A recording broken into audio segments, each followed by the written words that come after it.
NBC University Theater brings you Boris Karloff in The History of Mr. Polly by H.G. Wells. The fourth in our series of full-hour dramatizations of outstanding works in modern British and American fiction.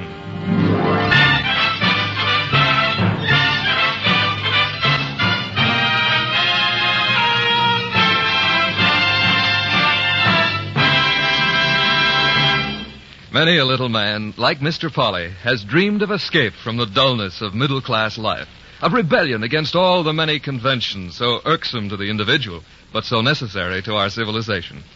But, the world being what it is, the dream is only apt to come true in the mind of an author like H.G. Wells, and in the pages of one of his brilliant satirical comedies. So, to any listener with similar yearnings, we do not recommend trying to follow in the footsteps of our hero. But instead, we do invite you to find vicarious release and enjoyment by following the story of his adventures. This is The History of Mr. Polly.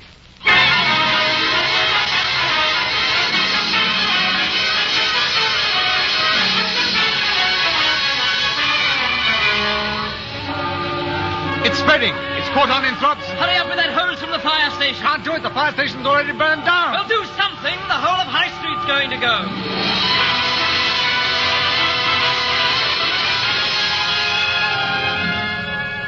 We begin our story with the fire in the Fishburne High Street, because the fire in the Fishburne High Street was the turning point in Mr. Polly's life. Mr. Polly, aged 35 and a half to be exact, inclined to a little localized plumpness, with a clean-shaven face and the forehead of a thoroughly discontented man. Mr. Polly, who on any given Sunday before the fire might have been found eating his wife's cooking in the cramped little kitchen of the cramped little shop in the High Street, eating in what could best be described as a quivering silence. More cold pork. Pork? Call it pork, do you? That ain't what I call it. Oh, whatever you call it. Do you want some more? How much can you punish a man's stomach, I'd like to know? You know my stomach. But dear Lord knows I do. Some more cold potatoes, then.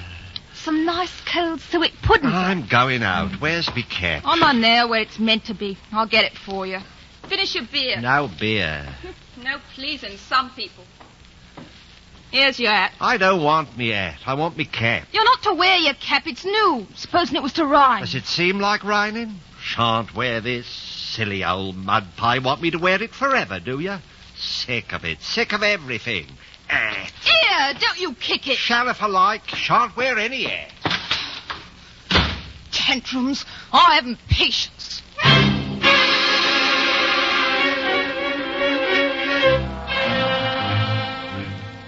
And Mr. Polly, full of the injustice of life, took himself out into the strong east wind. The east wind always bothered his digestion. And went out and sat in an uncomfortable style and hated the whole scheme of life, particularly as it involved Fishburne, his shop, his wife, his neighbors, and himself. Mr. Polly expressed himself on this occasion. Oh, rotten, silly wheeze of an owl. How'd I ever get into this silly hole? Why'd I get into this beastly silly hole? A question has been asked. Why indeed, Mr. Polly? How indeed?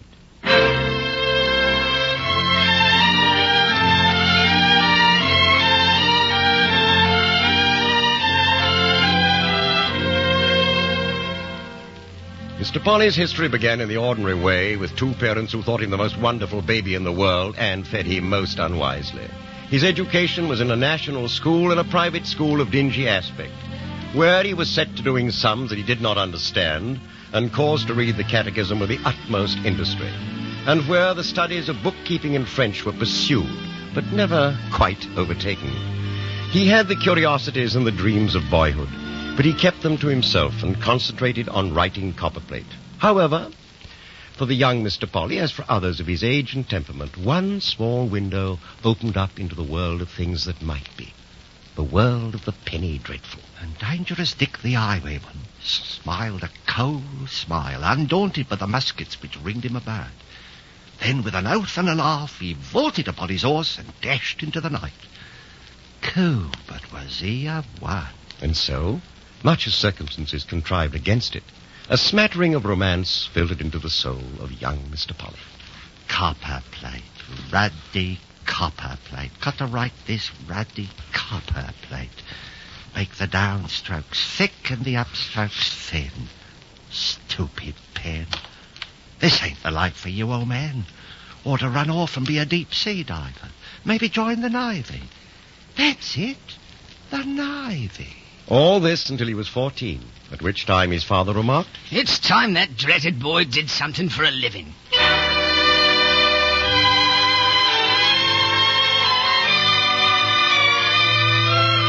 For he's a jolly good fellow, for he's a jolly good fellow, for he's a jolly good fellow.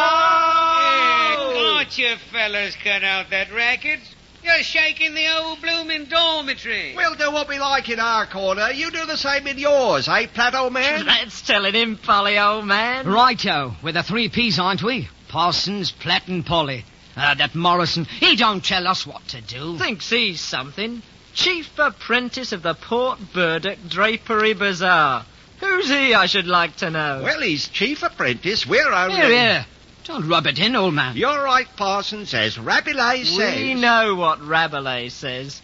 Here, I tell you, Polly, you'd better watch that reading back of the counters. Old man Garvis will sack you if he finds you. Not I mean to get on. Parsons the one ought to worry. Think he dare sack me? You oughtn't to tell him off quite so plain. Look here. Do you think he'd sack the only man in the old bloomin' place who can dress a window? Do dress 'em smart. Smart? I'd tell you, old man, the art of window dressing's in its bloomin' infancy. All balance and stiffness like a blessed Egyptian picture. No joy in it. All conventional. A shop window ought to grip people as they go along. Right? Right. Look at old Morrison's windows. Tidy, tasteful and correct. And bleak. Blake, go it, old man. Let's have more of it. Just pieces of stuff in rows. Quiet tickets. Might as well be in church, old man. A window ought to be exciting when you see it. It ought to make you say, hello. We want a new school of window dressing. Polly, I've been timid. I've been holding myself in. All that's over now. Next time I do a window, I mean to have a crowd of bust.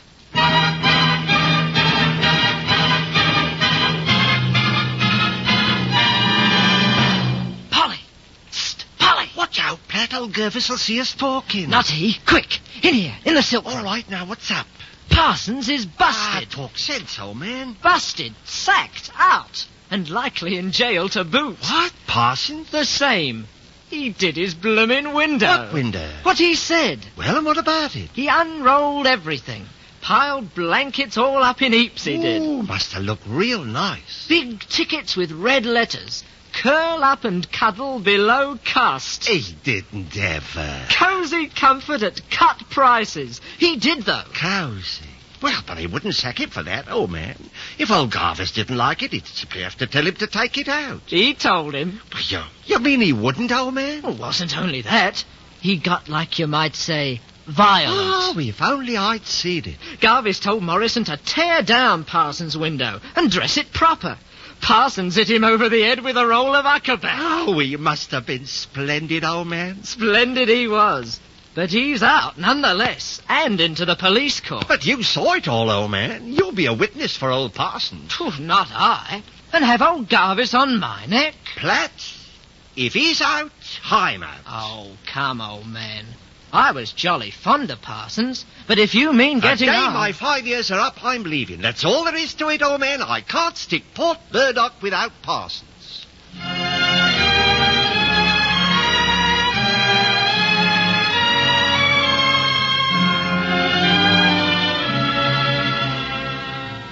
Mr. Polly wandered from situation to situation. Canterbury, Clapham, Wood Street. A careful salesman, a neat window dresser, small, sedate tickets. And sometimes, between the efforts to be smart and to buck up, it would occur to him that he was in the wrong trade. That somewhere in the world there were happiness and beauty and joyous states of mind and body, unconnected with gents' outfitting. But where they were, he could not imagine.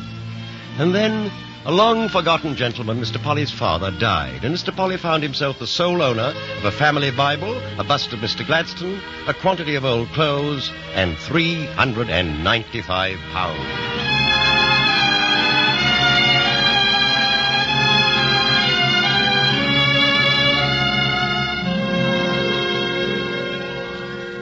Well, he looks peaceful.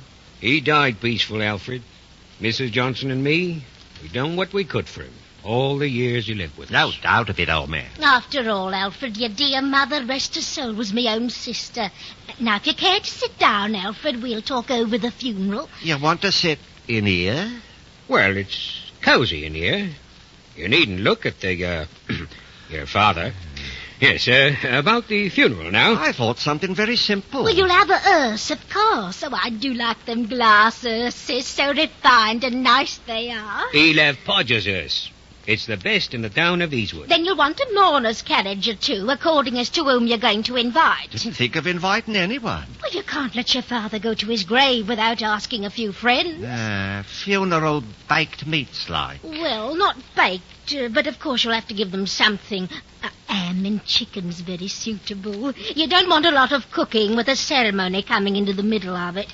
You'll just want the immediate relations. But he hated our relations. It's just because of that I think they ought to come, all of them. Bit vulturial, ain't it? Wouldn't be more than 12 or 13 people if they all came. And besides, he's not eating them now, you may be sure.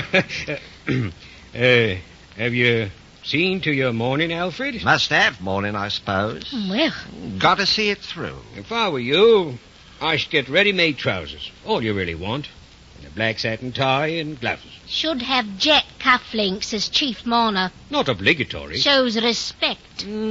Shows respect, of course. Well, you and Alfred talk it over. I've got to start arranging things. I have to get him into the ground with everything proper. Got to put him away somehow, I suppose. That's the idea, Alfred. Now, have you thought of how to invest your money? Hardly got used to the idea of having it yet, old man. Well, you'll have to do something with it. Give you £20 a year if you invest it proper. Haven't seen it in that light. No end of things you could put it into, you know. Shouldn't feel sure of getting it out again. Sooner back, horse. Oh, I wouldn't do that if I were you. Now, there's building societies now. There is. Lend it on mortgage. Very safe form of investment. Shan't think anything about it, not till the old man's underground. You know, Alfred, you might do worse than put it into a small shop. That's the ticket. Shop. Shop? Your trade, Alfred.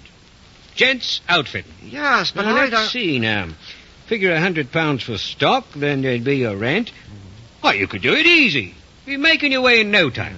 Have to keep books, of course. Well, one wants to know where one is. Double entry's best. A little troublesome at first, but it works out in the end.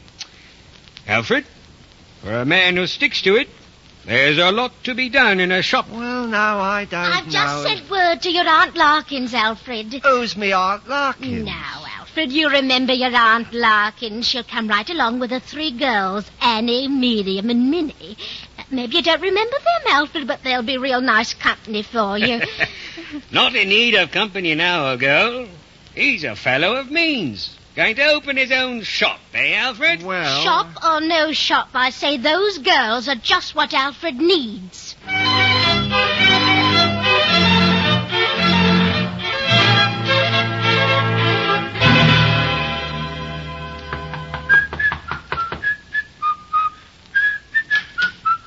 Why, it's Cousin Alfred. Hello, Miriam. Thought I'd look you folks up. Oh, I haven't seen you since we buried your poor father.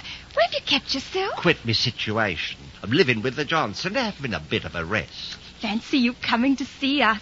Oh, come in, Alfred, do. Ma! Ma! It's Alfred! She'll bring tea. Oh, sit down, Alfred, do. Oh, no, not there. We're all in a mess today, you know. It's my cleaning up day. You just have to take us as you find us. Well, I had to come over and see my pretty cousins again. Oh, Alfred, you do say such things. Didn't say which of them. Alfred, we are glad to see you. Oh, yes, Ma, and some tea. You'd like tea, wouldn't you, Alfred? If I might. You'll just have to pardon us, Alfred. Miriam's turning out the front room. Never did see such a girl for cleaning up. But then all my girls is tidy. Pity Annie and Minnie are at work. Won't be home until 7. Shall I pour the tea for you, ma'am? Now you just stay right there next to Miriam. Look real sweet, you do. Ma. 2 lamps, Alfred? If I might. But now you come sit next to me too, Aunt Larkins. Oh, Alfred.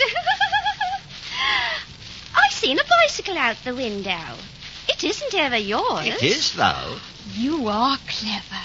fancy riding a bicycle? Oh, ain't no cleverness. You just wobble along. Just wobble along. Oh, Alfred. Supposing you was to run somebody down. No foreseeing little accidentulous misadventures. None whatever. Never run anyone down, ma'am, not really. Of course, there was a stout elderly gent walking on the road today. Don't say you ran him down, Alfred. Run him down? Not me, ma'am. I never run anything down. Wobbles, ring the bell, wobble, wobble. I never laughed so hard, have I, Ma? Have I ever? Well, this is pleasant, but I'm afraid. Alfred, you're not thinking of going. Not when you've just come. Supper at 8 at the Johnsons'. I won't hear of it. I simply will not hear of it. You're to stay to supper here. Well... Do stay, Alfred. Well... You can walk about with Miriam to meet Annie and Minnie. It's a nice walk by the cemetery and the recreation ground. And you come back here for supper, Alfred. We just love to have you here.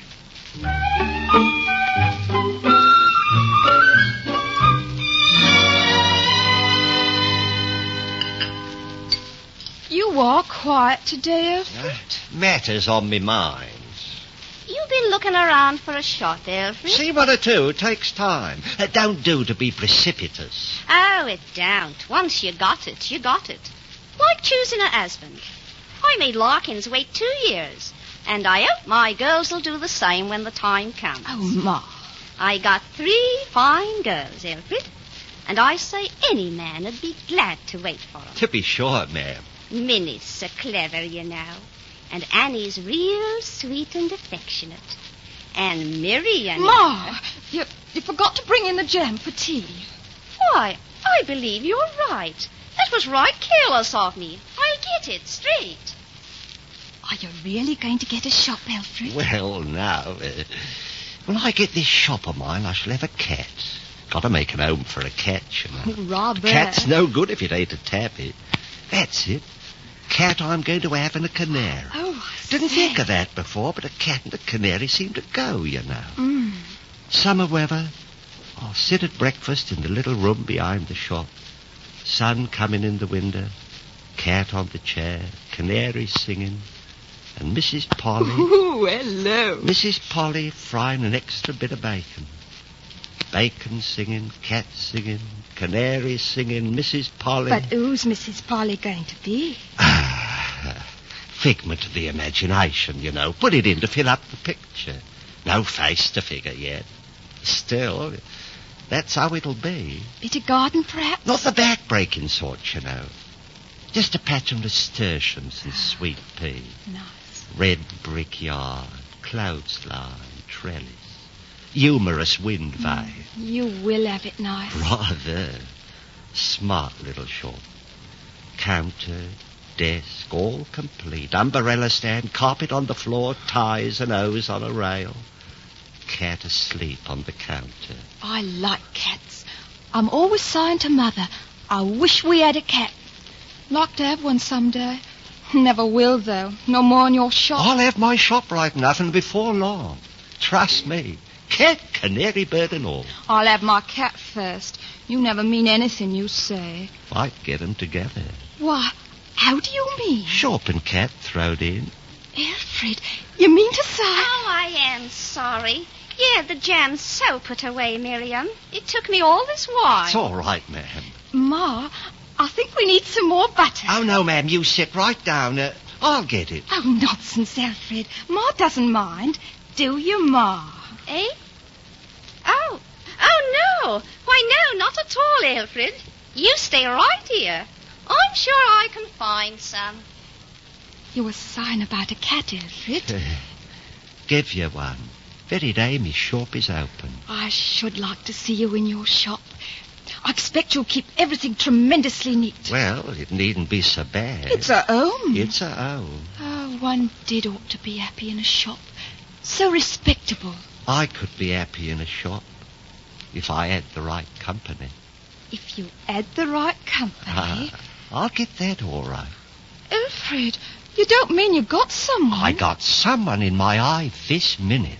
Alfred, you don't mean... I do. Oh, not really. Well, you and me, Miriam, in a little short cat and a canary.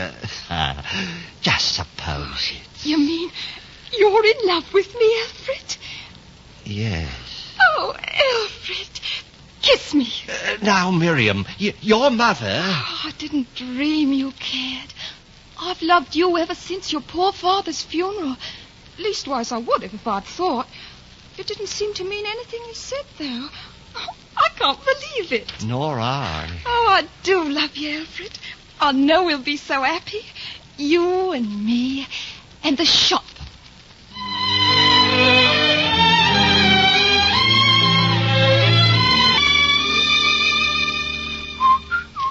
Can't you stop that whistling, Alfred? It runs right through me head and you know it. Helps me arrange the stock. Arrange the stock.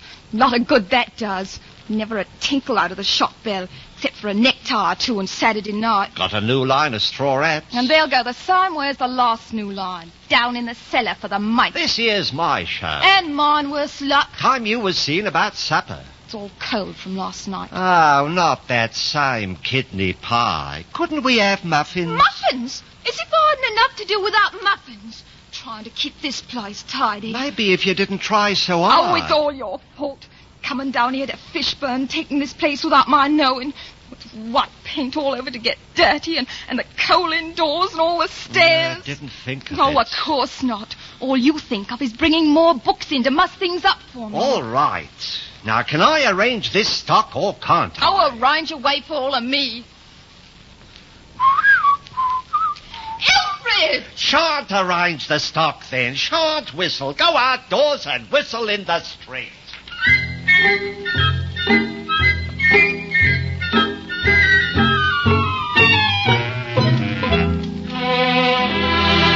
Fishburne High Street, Mr. Polly looked round him for congenial company. But all he saw were the lower portions of his nearest neighbour, Rumbold, the china dealer, who, with his back turned, was diving into a crate of straw. Mr. Polly had been looking at that back for some time, and it had begun to annoy him. At last, he approached and prodded it. Hello. Can't we have some other point of view? I'm tired of the end elevation. Aye? Of all the vertebraceous animals, man alone raises his face to the sky, old man. Why invert it? What's that? I'm sick of you turning your back on me, see? Oh, that's what you're talking about, is it? That's it. Why, the wind blows, I expect. But what's the fuss? No fuss. Passing remark. Don't like it, old man, that's all. Can't help it if the wind blows me straw. Isn't ordinary civility. Can't unpack china with a straw blowing in me eyes. Got to unpack it how it suits me. Needn't unpack like a pig rooting for truffles, need you? Truffles? Needn't unpack like a pig. Pig? You calling me a pig? That's the side I seem to get of you. Here, you go on indoors. I don't want no row with you, and I don't want you to row with me. Now, believe me, I don't know old what man. you're after, but I'm a peaceable man and a teetotaler, and a good thing if you want. Hey, you mean to say I'm asking you civilly to stop unpacking with your back to me? Pig ain't civil, and you aren't sober.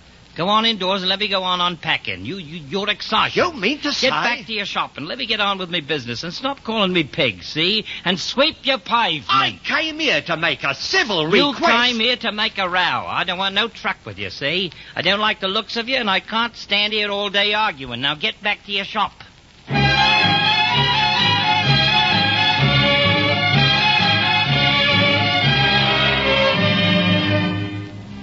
Something of the sort happened between Mr. Polly and each of his neighbours, one at a time. The ironmonger, the grocer, the chemist. And so it happened that Mr. Polly kept his shop in Fishburne and ate his wife's cooking and had no one to talk to for 15 years. 15 years that brought Mr. Polly, behind in his rent and a bankrupt, to the seat on the stile above Fishburne. Oh, rotten, silly, beastly wheeze of an owl.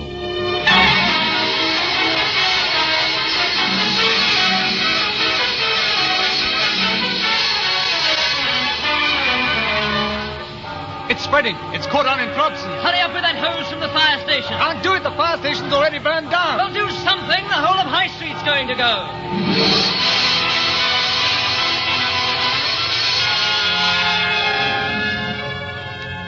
This, you will remember, is where we began our story. We repeat it in order to make an important point. The point is this. When once a man has broken through the paper walls of everyday circumstance that hold so many of us securely prisoned from the cradle to the grave, he has made a discovery. If the world does not please you, you can change it.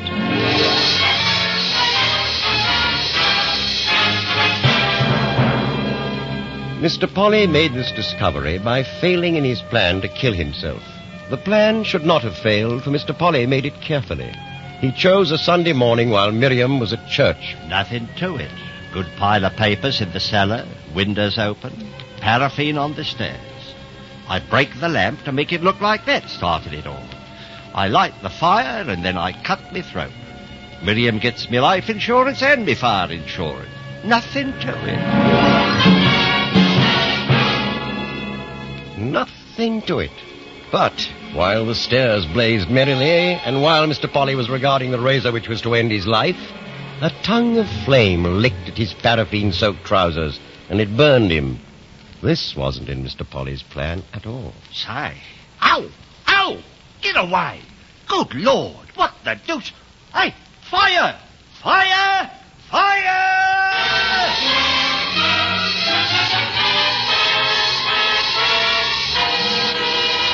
Have another drink, Polly, old man, and tell us again how it happened.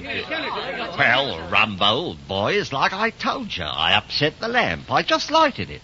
I was going upstairs and my foot slipped against one of the steps where it was a bit rotten, and down I went. Thing was a flare in a moment. Never been a fire to beat it that I know of. No, never has been. Think of it. Fire companies from 4 towns and half the high street's gone up in spite of him. Lucky you weren't killed, Polly, my friend. Very lucky. Nothing left to bury our shops, though. Not a splinter. It's a pity. I suppose there'll be a public subscription. Not for those who's insured. I'm insured myself. Royal Salamander. Very good company. Mine's the Glasgow Sun Company. They pay on the dot. I'll have every penny back. You insured, Polly? Deserves to be. Odd lines it would be if there wasn't something for him. Oh, I'm insured. Commercial and General Company. I'm all right. Well, cleared me out of a lot of old stock. Well, that's a blessing. Rusper the ironmonger's a bit sick. His place didn't burn. Well, Polly, you played a brave man's part, and we'll drink to you. Boys, a toast to our friend, Mr. Polly. Here, Mr. Polly, I know, yes.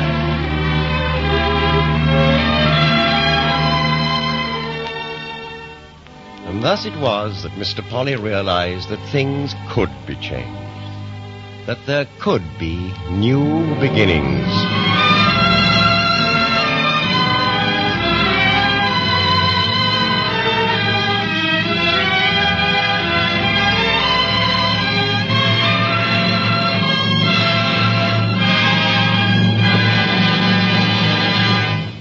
From Hollywood, the NBC University Theater is presenting Boris Karloff in The History of Mr. Polly by H.G. Wells, the fourth in our new series of radio plays based on outstanding works of modern Anglo-American fiction. Our intermission commentator on Mr. Wells' novel will be Dr. Harvey C. Webster of the University of Louisville, where productions of the NBC University Theater are currently being used in conjunction with its course in British and American fiction under our National College by Radio plan. And now here is Dr. Webster speaking to you from Louisville. Who now reads Bolingbroke? Who ever read him through? Somehow, these words by an almost contemporary about an almost forgotten 18th century writer come to my mind as I think of H.G. Wells. No one, certainly, not even Wells himself, ever read Wells through.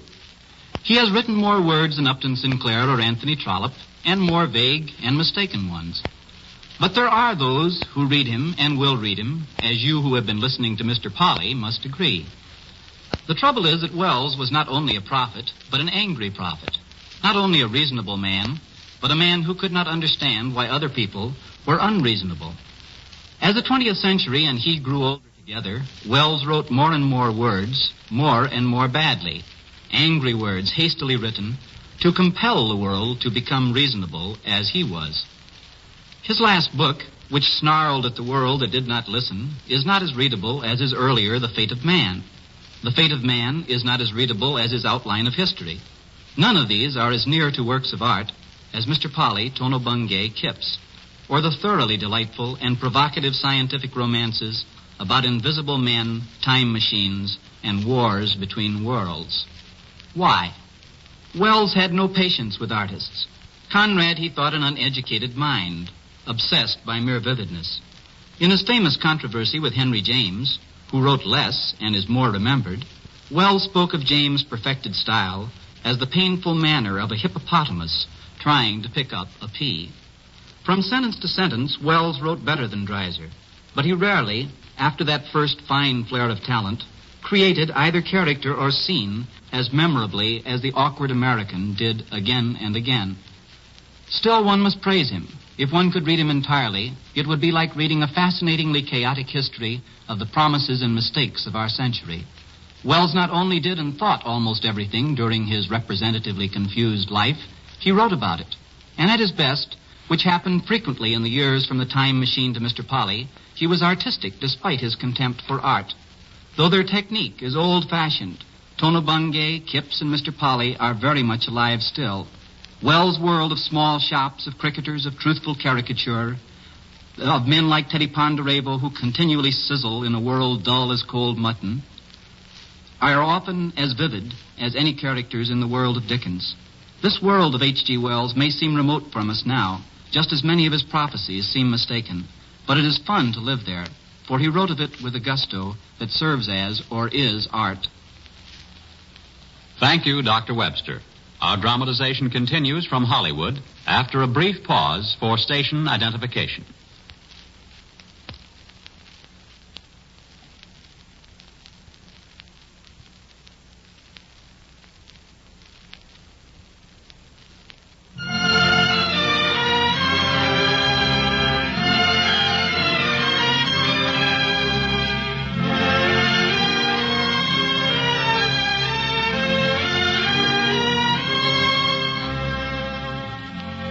After the fire, Fishburne was beginning to settle back into its old ways. Its merchants, now solvent, their insurance money safely in their pockets, were looking forward to conquering new worlds of retail trade. And the equally solvent Mrs. Polly was growing accustomed to the unflattering appellation deserted. Yes, things could be changed. There could be new beginnings. Far from Fishbourne, along country roads where the birds were piping and the big van horses pulled their loads and the mists hung low on the grass at midnight, walked a solitary tramp, plump and dusty and at peace. Hello. What? Oh, hello, little girl. Didn't see you at first. I'm not a little girl. I'm 9. You don't tell me so. Then perhaps you know what place this is. Silly. This is the pot we're in. The next town's Sloman. Very good. Do you think the innkeeper might give me a bite to eat? My granny's the innkeeper. She's the best cook in the whole world. That's her over there in the doorway asleep. Ah, fine-looking woman. She's fat. Plump, I should say. Come on, we'll go and wake her up. I'm with you. What's your name? Polly. Liar, I'm Polly. But so am I, on me honour. Well, all right. How do you do, Polly? How do you do, Polly? I'll wake Granny. Granny! Granny, wake up! What? Don't shout, child. Oh. Fine day, ma'am. It is. I believe I was having 40 winks if all the truth was told. What can I do for you? He's hungry. Cold meat? There is cold meat. I've room for it. Step into the tap. Run and play, Polly. All right, Granny. Bye, Polly. What did she call you? Name of Polly, ma'am. That's a funny one. Doolittle. Happy to meet you, ma'am, I'm sure. Some cold boiled beef and a bit of crisp lettuce? No mustard and... A tankard. A tankard. Looking for work? In a way. What sort of work? Never have thought that one out. Looking for ideas. Such beautiful weather this spring. Hear that? Hear what? Listen. Someone wants the ferry boat, and there's no ferryman. Could I? Can you punt? Never tried. Very simple. Pull the pole out before you reach the end of the punt, that's all. Go on out and try.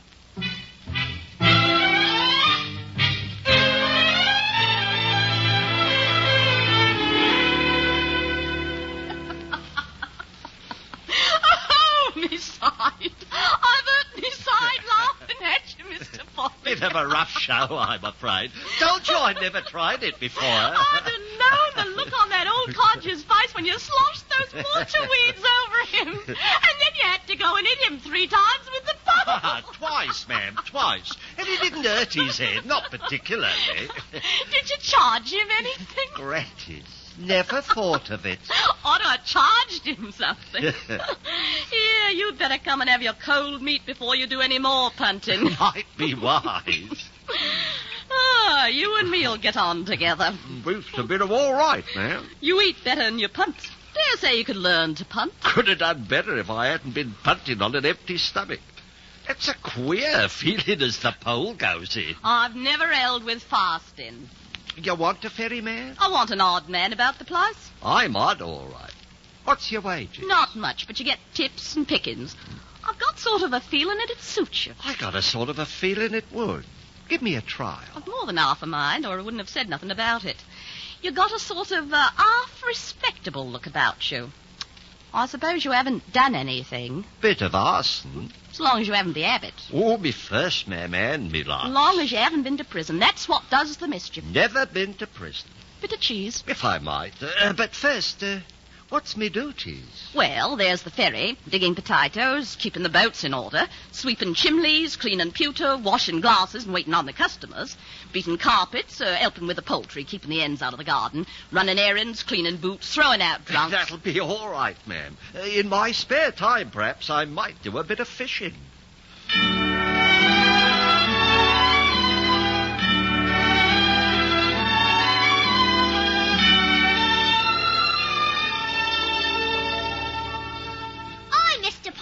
Little Polly. Did you like your food? Never tasted better. I told you. I'm to be the new ferryman. You'll have to punt better. Hey, did you see me? No, but I know. I've seen the others. What others? What Uncle Jim has scooted. Scooted? He comes and scoots them. He'll scoot you too, I expect. I'm not a scooter. Uncle Jim is. When he comes back, he'll cut your insides out. Perhaps he'll let me see 'em. Who's Uncle Jim? You want to see my rabbits? I got some rabbits. Another time. Who's Uncle Jim? Silly. Don't you know who Uncle Jim is? He'll show you. He's a Scotcher. I thought he was a scooter. He's that, too. He only came back just a little while ago, and he scooted 3 men. He don't like strangers about. He's going to teach me to swear. Teach you to swear? And spit. Horrible. He's not what I'd call handsome, but he's a Scotcher, no mistake. And you want to know a secret? Granny don't like him.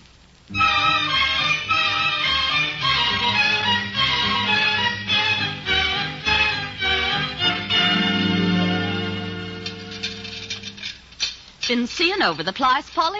Had a look round. Who's Uncle Jim? That grandchild of mine been saying things? Bits of things. Hoped you wouldn't find out so soon. Oh, very likely he's gone. Oh, she don't seem to think so. Hasn't been near the place these 2 weeks and more. But who is he? Oh, I suppose I got to tell you. He's me own sister's son. Me own sister's son and me a widow woman and helpless against his doing. She says he scoots people. I pray to God night and day that he won't come back. Back he comes, sure as fate. Won't let a man stay to help me or work the ferry. The ferry's a scandal and they'll take away me license and me living and he knows it. Bit thick. It's horrible. I wouldn't mind so much if it wasn't for the child. I buys him off and he goes and spends it and back he comes worse than ever. Biggish sort of man, I expect. He wasn't so bad until they took him and put him in the reformatory. It was me who had to put him there. I seen him steal. And him sitting there in court, looking at me like a viper. More like a viper than a human boy. Not saying anything but, all right, Aunt Flo. How much money you give him last time? £3 golden. Won't last long. But I keep open. What sort of a size is he? I'm not one of your Herculaceous sort. No, you'll scoot. You better scoot now, and I'll try and find some money for him to go away again as soon as he comes. Ain't reasonable to ask you to do anything else. How long's he been about? 3 months. It is come the 7th since he come in by that very back door. After 7 years. And he says, you want me reformed, and you got me reformed. I'm a reformed, reformatory character, and he grins with his black teeth. If only it wasn't for the child. You two oughtn't to be left. Still don't see that it's my affair.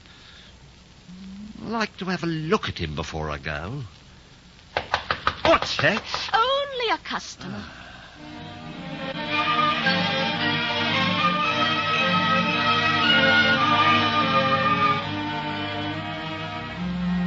The subject was closed, but Mr. Polly did a deal of thinking. But he stayed on, and such are the workings of the human mind that he came not to believe that there was such a person as Uncle Jim. Until 4 days later, when he was walking back to the inn from the post office. It was twilight. Half a mo. What? I said half a mo. You the new bloke at the Putwell Inn? Suppose I am. Good evening. I said half a mo. We ain't doing a bloody marathon. I want a word with you, see? Well, what is it? Just a friendly word. Just to clear up any blooming errors. You've got to bloody well clear out, see? Clear out? How? Because the Putwell Inn's my beat, see? You clear out. Suppose I don't. Oh, it's a kindness I'm doing you to warn you, mister. What do you think you'll do? Cool. Here! Ouch! Let go my arm. I'll make a mess of you. I'll kick you, ugly thing. You got no right. Right? Oh, I'll cut bits out of you. I've got no quarrel with you, mind. It's a little late to go tonight. I'll be around in the morning about 11, see? And if I find you... We'll consider your suggestion.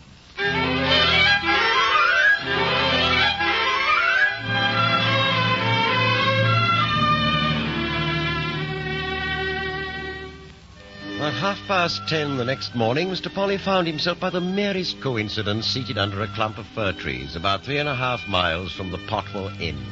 Quite truthfully, he had no idea in which direction he would walk when he got round to walking. Not my business. Where the devil do I come in? He knew in that moment as much as a man can know of life. He knew he had to fight or perish. She'd ought to go to the police with her quarrels, and I'd ought to go back to my wife. Man comes into life to seek and find his sufficient beauty, to serve it, to increase it, to fight and face and dare anything for it, counting death as nothing if the dying eyes turn to it. If I had a chance against him. The wise man's course lay in the other direction. Mr. Polly tried to see himself taking the wise man's course, but the wise man had a paunch, round shoulders, and red ears and excuses. If I get killed, I get killed. If he gets killed, I get hung. Don't seem just somehow. And so saying, he turned his face toward the Potwell Inn.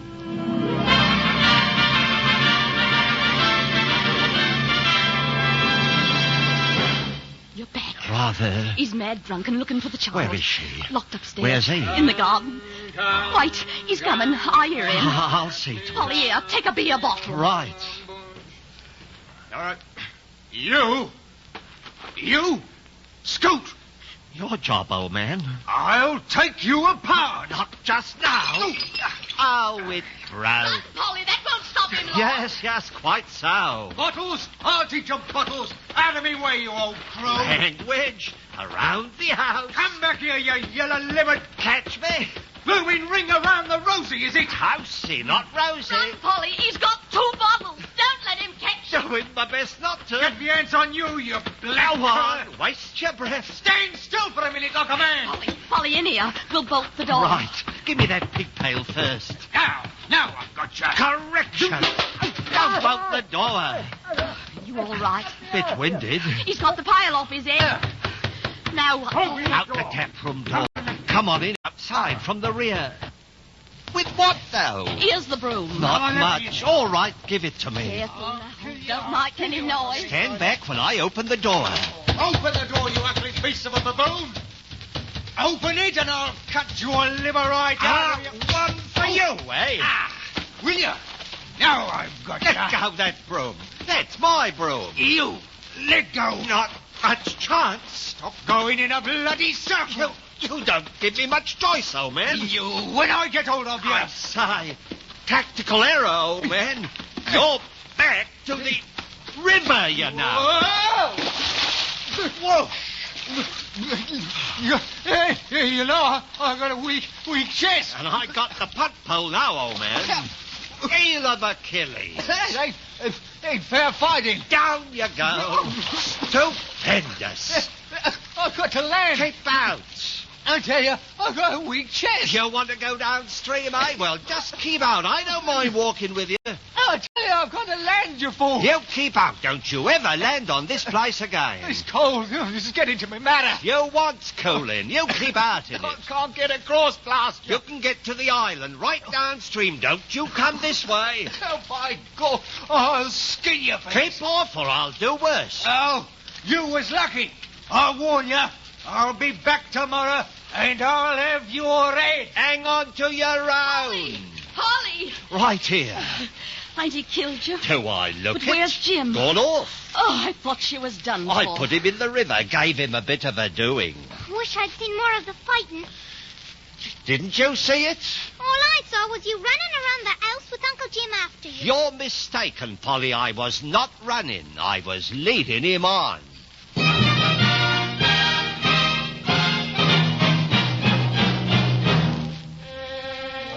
During the next few days, Mr. Polly routed Uncle Jim on 2 more occasions. But this was due to the presence of reinforcing guests at the inn, and as they both knew, did not count.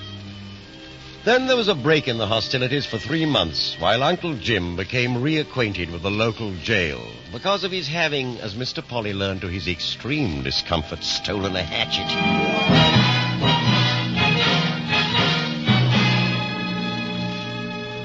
Then came the October night over whose events it would be kindest to draw the curtain of oblivion. But it is certain that the town constable, happening past the Cotswold churchyard just before dawn, came upon a most unusual sight. Hey, you. What you doing down there? Come on out of it. Look out. He's let fly at me twice already. Who's let fly at who?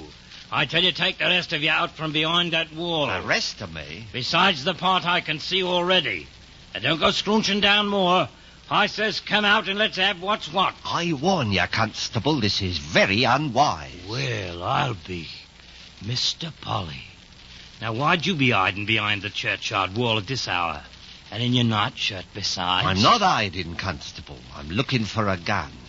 You had a drop, Mr. Polly? Not I. Truly, I was... Never mind. Now I know what you was looking for. How much room behind that wall? He won't shoot at you, I doubt. Perhaps we can make it back to the inn. Not through the churchyard if he's in there. Well, we'll take it slow like. Come on. Who's he anyway, Mr. Polly? You ain't said that yet. Why, Jim, of course. Him again? He took after you with a gun? Well, as a matter of fact, it was my gun. Then how'd he get it? We, struggled.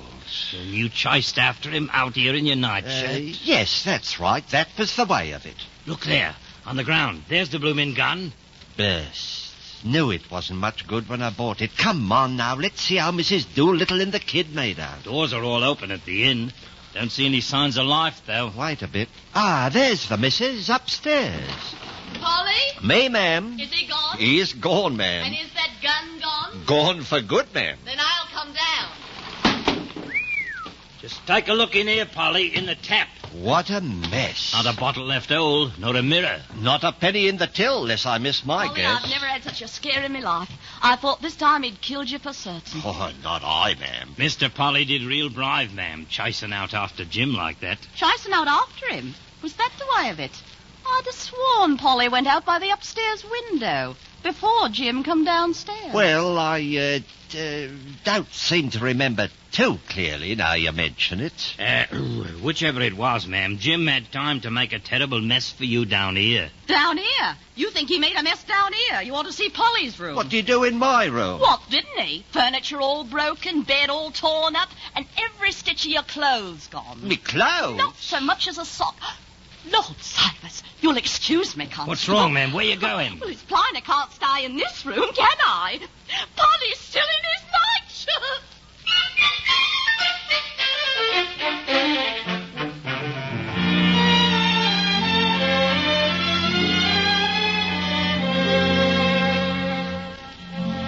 Uncle Jim never was heard from again. 5 years passed away peacefully, and then on a summer afternoon, while Mr. Polly sat fishing under the pollard willow tree, he began to think. It was a plumper, browner, and healthier Mr. Polly who engaged in this exercise.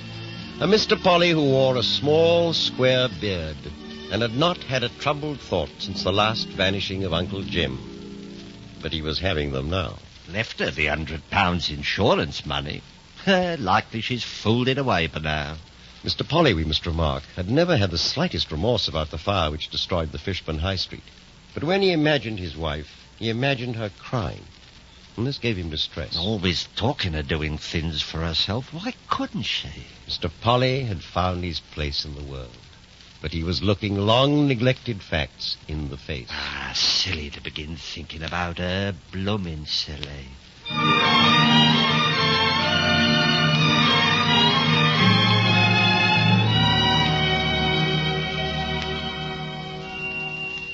Ah, good afternoon. Good afternoon, sir. Would you like to buy some sweets? Not today, thanks. Pleasant sweet shop you have here. Polly and Larkins, that's the name, eh? Says so on the sign, don't it? You the proprietor? It's my sister's shop, really. Mrs. Polly. I'm Miss Larkins. Perhaps you'd like some tea, sir. We've a tea room upstairs. If I might. Oh, this way, sir. My sister's been cleaning up the tea room, bit upset, I'm afraid. It would be. Beg pardon? I said I didn't mind. In here? That's right. Well, nothing like turning things upside down when you're cleaning. It's my sister's way. What with the tea, sir? Oh, an egg, if I might. Unusual name, Polly. My sister's married name. She married a Mr. Polly. Widow, I presume. Yes, this 5 years come October. You don't tell me, sir. Found drowned he was. Wouldn't have known him, my sister wouldn't. Hadn't been for the name sewn in his clothes. Must have been a shock for her. 'Twas rather. But sometimes a shock's better than some other things. No doubt. Life insured? We started the tea room with it. Well, marriage is a lottery. She found it so. Wasn't particular good sort, this Mr. Polly. Well, I don't say nothing against the dead, but many's the time I pitied my sister. Inquest on him, I suppose. Of course. Why'd you ask? You're sure it was him? Why, who else would it have been in the very clothes he wore? Oh, yes, the clothes. Well, one gets talking. One does. How long you like your eggs boiled? 4 minutes. I'll see to 'em straight. Oh, Miriam, there's a gent upstairs in the tea room. Did you get him everything Nice afternoon. Oh, Alfred! Here, now, don't faint. Oh, sit it's down. you. No, it isn't. Just looks like me, that's all. Oh, I knew that man wasn't you all along. I tried to think it was. Oh, I always feared you'd come back. I haven't come back. Don't you think it? How we'll pay back the insurance now, I don't know. Now, look here, Miriam. I haven't come back and I'm not coming back. I thought you might be in trouble or some silly thing. Now I see you again, I'm satisfied, see? You mean you'll go away? I'm gone. I never was here. Don't you think you're going to see me again, for you ain't. Goodbye. Aren't you going to stay, sir? I've just got the eggs Never ready. mind the eggs. See to the missus upstairs. She's had a bit of a shock. Something about seeing a ghost.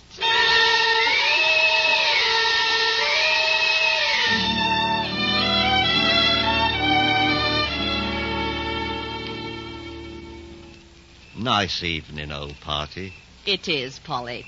River looks real pretty. It does. Oh, and speaking of that, Jim ain't going to come back again. Ever.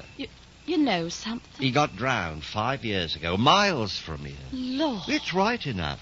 How'd you know? I went to me home. He'd got me clothes, and they thought it was me. They? Doesn't matter. I'm not going back again. Poor Jim. Can't hardly say I'm sorry. Nor me. But it don't seem much good his having been alive, does it? Wasn't much good. Ever. I wonder about life. You start out expecting something and it doesn't happen, and it doesn't matter. You start out thinking some things are good and some are bad. I set fire to an house once. You, Polly? I don't feel sorry. Just one of those things what happened to me. Like you can't help being fat. Yeah, you can't. Well, helps and it hinders. Like this sunset is happening to me. Lord, look at it. Don't see it does you any good. Always looking at sunsets. Who cares? Well, someday you won't see 'em anymore. Someday you'll be dead. And me. Whenever there's signs of a good sunset and I'm not too busy, I'll come sit out here. Not always. Come here when I'm a ghost. Spoil the place with the pride. Not my sort of ghost. I'll just be a mellowish, warmish kind of a feeling. Well, time we was going in. You're right, old party. Supper to get. It's as you say. We can't sit here all night.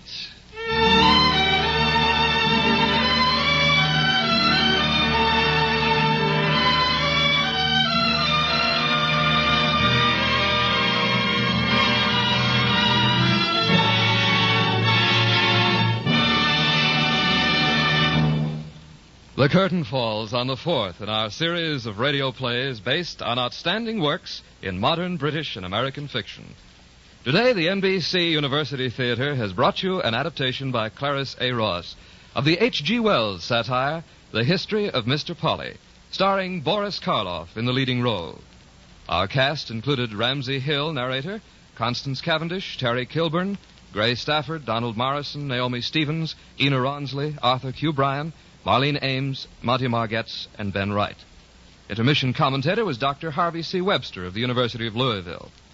Next week at this time, the NBC University Theater will bring you an adaptation of Ellen Glasgow's distinguished novel, They Stoop to Folly.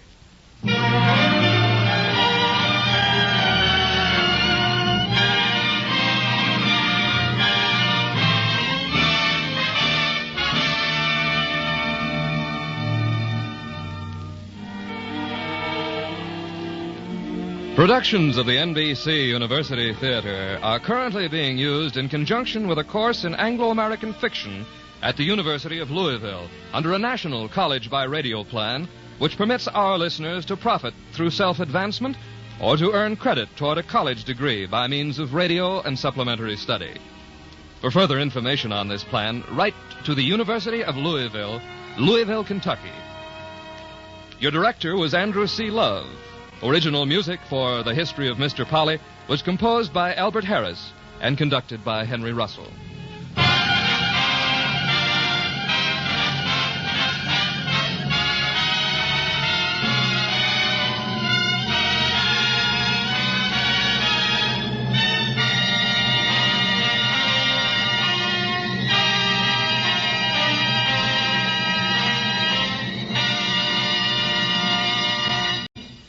This program came to you from Hollywood. You're invited to NBC's Sunday night party. 2.5 hours of rollicking entertainment tonight. Begin with Ozzie and Harriet. Then listen and laugh straight through with Jack Benny and his gang, the adventures of Phil Harris and Alice Faye, followed by Edgar Bergen and Charlie McCarthy. Fred Allen tops off the merriment with tonight's guest, Tallulah Bankhead. Remember, for the best time of your life, the best time is tonight on most of these NBC stations. This is NBC, the national broadcasting company.